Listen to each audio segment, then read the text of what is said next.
Petit, j'ai grandi avec le Six Nations. Le Pays de Galles, c'était une place forte. Les crochets de Sean Williams, le charisme d'Alun Wyn-Jones, le Principality Stadium, sa singularité avec le toit fermé et ses milliers de supporters en feu, c'était vraiment quelque chose de particulier.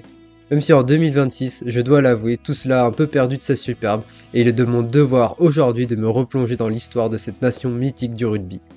Le Pays de Galles, c'est un pays voisin de l'Angleterre, jusque-là rien de nouveau, relativement petit par sa population et sa taille, 3 millions d'habitants environ, et pourtant, malgré cela, il occupe une place fondamentale dans l'histoire du rugby mondial.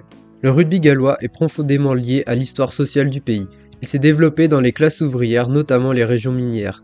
De nombreuses légendes du rugby gallois sont issues de familles de mineurs, ce qui a façonné une culture du jeu basée sur la solidarité, la combativité et la fierté nationale. Malgré cette passion immense, le Pays de Galles dispose de 3 fois moins de joueurs licenciés que des nations comme l'Angleterre ou la France. Cela rend ses performances encore plus remarquables. Le rugby est le sport numéro 1 et est suivi et vécu intensément par toute la population. Petite nation en termes de population, mais grande nation en termes de rugby? Oui, c'est plutôt ça. C'est d'abord une nation extrêmement forte dans le rugby du XXe siècle. Pour vous donner une idée, le Pays de Galles après la Seconde Guerre mondiale, c'est 6 victoires dans le tournoi entre 47 et 56, ça vous situe un peu l'équipe. Et encore plus impressionnant, sur les années 70, c'est 8 tournois gagnés dont 3 grands chelems sur 10 éditions entre 69 et 79. Le tournoi 72 ne comptant pas car il n'avait pas pu être terminé à cause du Bloody Sunday. C'est juste dingue, ce sont des stats qu'on n'a jamais vus à notre époque. Ces années sont marquées par des tournois extrêmement disputés et à la fin de la décennie des affrontements au sommet face aux Français qui viennent souvent départager les prétendants au titre. C'est l'époque du légendaire numéro 9 Gareth Edwards, le joueur pas le réalisateur, accompagné d'arrières de feu comme Gerald Davis ou Jean-Pierre Williams.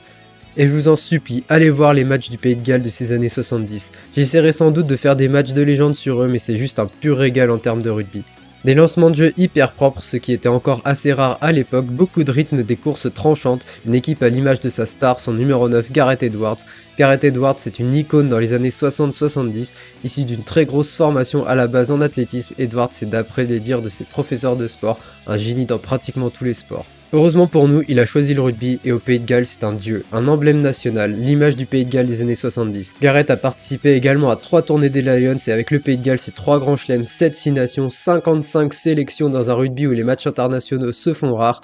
Bref, c'est un monstre, tout simplement. Qu'est-ce que vous voulez dire de plus ? Mais une fois la génération Gareth Edwards terminée, ça va être de plus en plus dur pour le Pays de Galles. Entre crise économique, fin de cycle et autres nations qui se préparent de mieux en mieux, le Pays de Galles n'est plus invité à la table des prétendants pour le tournoi. La première Coupe du Monde de rugby de l'histoire arrive en 87 et le Pays de Galles y va sans grande certitude. Il gère très bien les matchs de poule face aux nations les plus faibles comme les Tonga ou le Canada et s'offre même une victoire très solide face à l'Irlande. Premier de poule, ils affrontent alors leur ennemi juré en quart, l'Angleterre. Ce match va alors être à sens unique côté gallois. Plus d'envie, plus de jeu, victoire 16-3, complètement logique.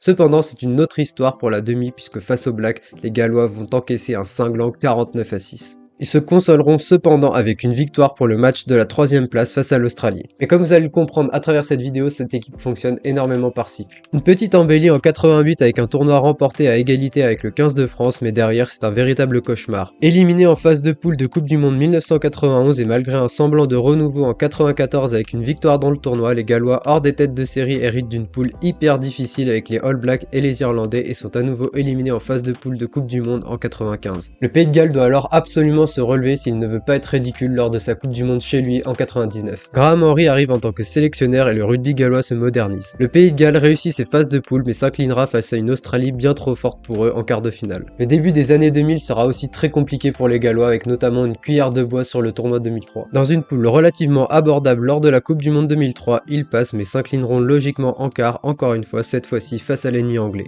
Mais le véritable renouveau gallois intervient en 2005. Désormais sous les ordres de Mike Rudock, les Gallois vont frapper un grand coup et remporter leur premier grand chelem depuis 27 ans. L'équipe est désormais dotée de joueurs en pleine force de l'âge comme Stephen Jones et Martin Williams, mais surtout, elle connaît l'avènement de Shane Williams, l'ailier supersonique, redoutable finisseur qui sera une arme clé de l'animation galloise. Le tout sera sublimé par l'éclosion d'un talent brut générationnel, monsieur Gavin Henson, centre très athlétique, puissant, buteur qui impressionne tous les observateurs du rugby, et on se dit que le Pays de Galles tient certainement un joyau d'une valeur inestimable. Cependant, à l'image de Gavin, le Pays de Galles sera incapable de confirmer sur les éditions suivantes. La Coupe du Monde 2007 en France sera une catastrophe avec une élimination en phase de poule après une défaite logique face aux Fidji. Le Pays de Galles doit à nouveau se reconstruire et va faire appel à quelqu'un qui va complètement changer la donne. Dès sa prise de fonction, le néo-zélandais Warren Gatland impose sa patte et cela paye. Pack très solide, défense intraitable, charnière Phillips-Jones qui contrôle parfaitement le rythme des matchs, un Henson qui retrouve quelques moments de génie et un Shane Williams tout simplement inarrêtable.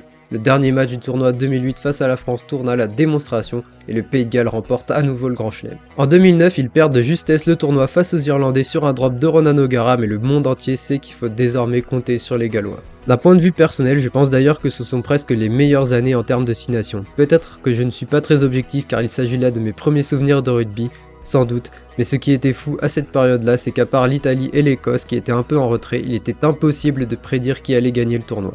Entre 2008 et 2011, c'est 4 vainqueurs différents dont 3 grands chelems en 4 éditions, c'est dingue. Légèrement en retrait sur les éditions 2010 et 2011, le Pays de Galles arrive en Nouvelle-Zélande pour la Coupe du Monde en tant qu'outsider derrière les grandes nations du Sud, la France et l'Angleterre. Et ce rôle va leur aller comme un gant. Ils perdent d'un petit point en poule face au Sudaf, galèrent un peu face au Samoa et écrasent la Namibie, mais surtout infligent une énorme correction aux Fidji, 66-0, prenant ainsi leur revanche sur l'équipe qui les avait éliminés lors de l'édition précédente. En quart, ils affrontent une Irlande ayant créé la surprise face à l'Australie lors de la première journée. Ils s'imposent très solidement face aux 15 du trèfle, 22-10, en profitant notamment d'un Ronan O'Gara pas très inspiré pour son dernier match sous le maillot vert. Cette équipe galloise est bourrée de talent, renforcée devant par l'émergence des Charteris, Alun Wyn-Jones, Dan Lydiate et l'explosion de son jeune capitaine Sam Warburton accompagné de premiers pas du très jeune Faletau en 8. Tu sais déjà que cette équipe va te découper dans tous les sens. En charnière, tu retrouves un Mike Phillips accompagné de James Hook, pas forcément exceptionnel comme charnière, mais dans la force de l'âge et globalement très propre. Mais le plus impressionnant, c'est derrière, avec l'arrivée au plus haut niveau d'un tas de joueurs tout simplement exceptionnels. Shane Williams est toujours là pour sa dernière Coupe du Monde et il est accompagné de sa relève à l'autre George North. On a aussi droit à la paire de centres mythiques Jamie Roberts, Jonathan Davis et pour finir, on a le casqué Lee Elfpenny, buteur extraordinaire en arrière. On ne le savait pas encore, mais on est clairement en train d'assister au début d'une équipe galloise qui va marcher sur l'Europe. Dans une demi-finale où la plupart des observateurs voient la France favorite, les jeunes gallois vont faire passer le message qu'ils sont déjà prêts pour aller au bout. Le début de match est très clairement gallois, les Français sont étouffés, mais malgré cela, à la 18e minute, on pense alors que le match a définitivement basculé. Ça va, bonne prise de balle, Julien Bonner. Allez, une action peut-être française. Ouh, Sam Warburton a mis une cartouche énorme alors qu'on se chauffe évidemment. Attention. Carton rouge pour le capitaine Sam Warburton sur ce plaquage cathédral sur Vincent Clerc et on se dit alors que cette demi est pliée. Les Français reprennent le score, profitent des coups de pied manqués de James Hook et c'est difficile à décrire comme sensation mais ça sentait une équipe de France hyper fébrile alors qu'on jouait en supériorité numérique. Sur le petit côté, il est passé. Phillips a marqué un essai. L'essai de Mike Phillips. De manière complètement logique, Mike Phillips marque un essai en profitant de l'attentisme des Français en défense. Heureusement pour nous, Stephen Jones a les mêmes Timberland que James Hook et la transfo ne passe pas. On est devant, mais on a peur. Avec un ballon peut-être intéressant. Mais non. À 5 minutes de la fin, les Gallois obtiennent une nouvelle pénalité. Cette fois, c'est Lee Elfpenny qui s'élance. Je veux pas voir.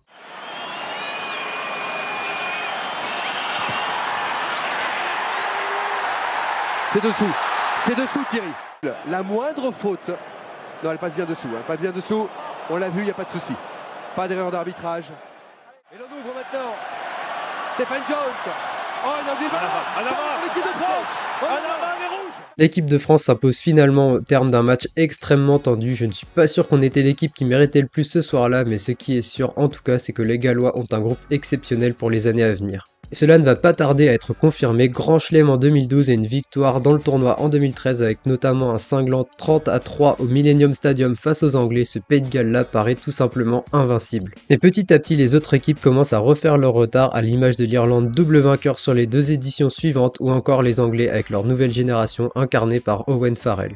Renforcé par l'arrivée de nouveaux talents à l'image de Dan Bigarandis, Justin Tipuric ou encore Liam Williams, le Pays de Galles arrive à la Coupe du Monde 2015 dans une position un peu bâtarde de leader de l'hémisphère nord avec l'Irlande, mais avec un gros point noir, celui de n'avoir jamais réussi à vaincre un des 3 gros du Sud sur leurs 4 ans de tournée. Dans une poule hyper relevée composée de l'Australie, l'Angleterre, les Fidji et l'Uruguay et sans leur buteur Lee Elfpenny blessé pendant la préparation, les Gallois vont réussir à éliminer le pays hôte 28-25. L'Angleterre est éliminée dans un match extraordinaire à tous Twickenham, c'est un véritable tremblement de terre dans la planète rugby. Je ferai sans doute un match de légende dessus parce que c'était vraiment génial. Derrière, ils s'inclinent de peu face aux Australiens et vont jouer un quart de finale décisif face à l'Afrique du Sud. Les Gallois maîtrisent plutôt bien leur match, profitant d'un Dan Biggar en grande forme ce soir-là avec un exploit individuel sur l'essai de Gareth Davis et des drops décisifs. Cependant, en fin de match, l'apport du banc gallois n'est pas au rendez-vous face à la puissance des Sudaf et les hommes de la nation arc-en-ciel réussiront à vaincre le 15 du Poireau. Derrière, ce sera plus compliqué pour les Gallois qui ne dominent plus autant le rugby européen et voient petit à petit l'Angleterre et l'Irlande leur passer devant dans la hiérarchie. Cependant, un dernier coup d'éclat de la sélection de Warren Gatland interviendra en 2019 avec un nouveau grand chelem remporté par les Gallois. Biggar et North sont toujours au top, l'équipe a été renforcée par l'arrivée d'un redoutable finisseur à l'aile Josh Adams, on se dit alors que cette équipe est enfin arrivée à maturité et est prête pour jouer la victoire finale en Coupe du Monde.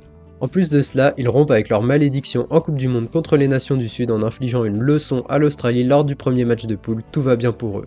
En quart de finale, ils retrouvent un ennemi qu'ils connaissent bien, le 15 de France, et face à des bleus jeunes et pleins d'envie, le 15 du Poireau sait qu'il doit essayer de faire plier les hommes de Jacques Brunel à l'expérience. Sur une action d'essai des bleus pouvant presque sceller le sort de la rencontre, Sébastien Vamaina va avoir la bonne idée de donner un gros coup en plein dans le visage de Wainwright, carton rouge, les Gallois vont ensuite revenir petit à petit pour ensuite crucifier les bleus sur un arrachage assez controversé en fin de match. Ils sont en demi, ils retrouvent leur bourreau de 2015, l'Afrique du Sud, et on se dit que c'est maintenant ou jamais pour une génération dont la plupart des joueurs ont passé la trentaine. Le match est un quasi copier-coller de celui de 2015, gros combat physique devant, beaucoup de duels en l'air, aucune des deux équipes ne veut se livrer et la différence se fait au pied en première mi-temps. En deuxième, les Sudaf prennent l'avantage sur une percée de DLND, mais les Gallois ont appris de l'édition précédente et répondent par l'intermédiaire de leur serial marqueur Josh Adams, égalité parfaite 16-16. Malheureusement, à 5 minutes de la fin, les Gallois concèdent une pénalité sur un ultime ballon porté des Springboks. Pollard passe la pénalité, derrière le Pays de Galles n'aura plus la force de revenir, c'en est terminé pour leur rêve de Coupe du Monde. Gatland laissera alors sa place à Wayne Pivac, Sean Edwards, son adjoint grand artisan de la rush défense redoutable des Gallois, rejoindra le staff de l'équipe de France et le Pays de Galles va alors entamer sa phase de déclin. Une 5e place dans le tournoi en 2020 et une dernière illusion avec une victoire heureuse en 2021 bénéficiant de faits de jeu favorables et en jouant à 15 contre 14 lors de leurs 3 premiers matchs, le Pays de Galles subira un dur retour à la réalité en 2022. Nouvelle 5e place avec en prime une défaite historique lors du dernier match à domicile au Principality Stadium sur un essai légendaire de l'Italie. Pivac est renvoyé, Gatland revient, mais cela ne va pas changer grand chose. Une nouvelle 5e place dans le tournoi en 2023, et même si on aura un semblant de mieux avec une très bonne phase de poule lors de la Coupe du Monde 2023, ils craqueront en quart, c'est bel et bien la confirmation que c'en est fini pour l'âge d'or des Gallois. L'équipe va alors complètement toucher le fond en 2024 et en 2025. Sa star et pépite Louis Rees-Zammit préfère cirer le banc à NFL plutôt que de jouer au rugby avec son pays et le Pays de Galles va signer un triste doublé de cuillère de bois. A cela s'ajoutent les records de série de défaites, 18 jusqu'à une victoire l'été dernier face au Japon, le pays a chuté à la 14e place du classement World Rugby et les coéquipiers de Jack Morgan arrivent dans le tournoi 2026 plus fragilisés que jamais après une défaite 73-0 en novembre face au Sudaf. Et vous savez le pire, c'est que les dernières nouvelles annoncent rien de bon côté gallois. Leurs talents partent en Angleterre et une des 4 équipes professionnelles a été récemment menacée de disparaître. Le choix étant d'abord porté sur la province la plus récente, les Ospreys, cela a provoqué une révolte du côté des fans du rugby gallois. Les joueurs ont même menacé de faire grève à 2 semaines du tournoi, c'est vous dire l'ambiance en ce moment à la Fédé galloise. Le nouveau sélectionneur Tanguy a eu à peine le temps de préparer le tournoi avec tout son groupe et on imagine difficilement comment le 15 du Poireau pourrait se montrer compétitif dans ce tournoi. Dans une interview récente accordée à Rugby Rama, l'ancien arbitre international Nigel Owens a dit que c'est tout un système allant des écoles à la formation des joueurs qui est à repenser. Le rugby gallois a déjà connu des moments de moins bien, comme on l'a vu, cette équipe a beaucoup fonctionné par cycle, années 40, 50 superbe, 60 rien, énormément dans les années 70, puis disparition et réapparition dans les années 2000, mais une telle crise comme on la connaît aujourd'hui, c'est quelque chose de sans précédent. On espère tous que les Gallois sauront se relever et trouver des solutions, car évidemment qu'en tant que fan de rugby, on déteste voir un des bastions historiques de la balle ovale, le recordman de 6 nations avec l'Angleterre, décliner à ce point. Dans un futur proche, cela sera très compliqué évidemment, même si l'équipe arrive encore à sortir des joueurs intéressants comme Ellis Smith récemment, mais cela va prendre énormément de temps. On espère vraiment qu'ils sauront trouver des héritiers aux joueurs qui nous ont fait rêver dans notre enfance, Gareth Edwards pour les plus anciens, Shane Williams ou Neil Jenkins pour ceux des années 90-2000, ou encore les Jonathan Davis, George North ou Faletau pour les gens de ma génération. Le Pays de Galles est un grand pays de rugby, une nation immense et elle doit le redevenir. La vidéo touche à sa fin, n'hésitez pas à me dire si elle vous a plu. Là j'avais envie de le faire parce qu'en début de 6 nations, avec tous les problèmes qu'a eu le Pays de Galles, je pensais que c'était intéressant de revenir comme ça sur le parcours de cette nation absolument mythique dans le rugby. N'hésitez pas à me dire si elle vous a plu, de mettre un commentaire, de vous abonner.